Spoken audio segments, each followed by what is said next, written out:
Bapak, Ibu, dan saudara sekalian, firman Tuhan akan kita renungkan dari Kisah Para Rasul 4, ayat 18-20 demikian.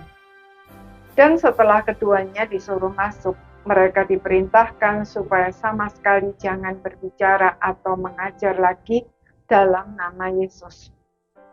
Tetapi Petrus dan Yohanes menjawab mereka, "Silahkan kamu putuskan sendiri, manakah yang benar di hadapan Allah?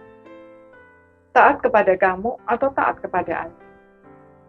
Sebab tidak mungkin bagi kami untuk tidak berkata-kata tentang apa yang telah kami lihat dan yang telah kami dengar." Saudara-saudara sekalian, ancaman dan intimidasi adalah metode yang seringkali dipakai oleh iblis dan para penyembahnya untuk menghentikan pekerjaan Tuhan, tatkala cara-cara lain yang lebih keras tidak bisa mereka lakukan. Itulah juga yang dilakukan oleh para pemimpin Yahudi terhadap Petrus dan Yohanes. Mereka ingin sekali memenjarakan bahkan menghukum mati para rasul itu. Tetapi takut kepada orang banyak yang percaya kepada berita Injil yang mereka ajarkan, disertai dengan mujizat penyembuhan orang yang sejak lahir lumpuh. Jika Petrus dan Yohanes takut, maka Injil akan berhenti diberitakan. Gereja yang masih sangat muda itu segera mati, dan sia-sialah pengorbanan Tuhan Yesus yang sedemikian besar itu. Puji Tuhan, para rasul itu tidak takut. Mereka bahkan sudah memutuskan untuk lebih taat kepada Tuhan daripada kepada manusia.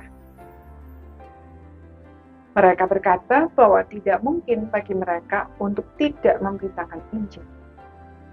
Sebab mereka bukan hanya tahu kebenaran secara teori, tetapi mengalami sendiri kebenaran dari apa yang mereka percaya itu.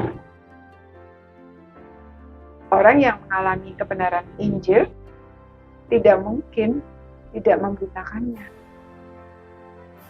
Sebab keselamatan dari dosa dan maut yang diberikan melalui iman kepada Yesus Kristus sebagai inti dari berita Injil terlalu indah untuk disimpan sendiri.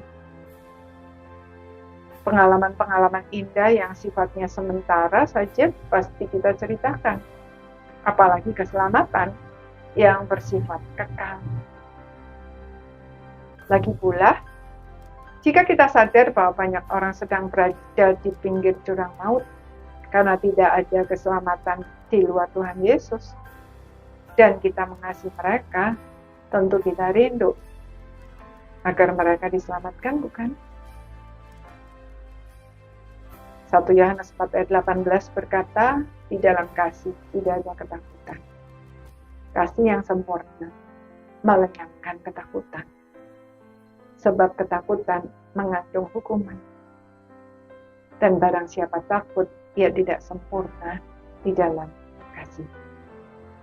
Karena itu, mari kita mohon Tuhan memberi kita pengalaman-pengalaman iman, hati yang mengasihi, dan keberanian serta kuasa untuk memberitakan Injil dalam berbagai situasi dan kondisi.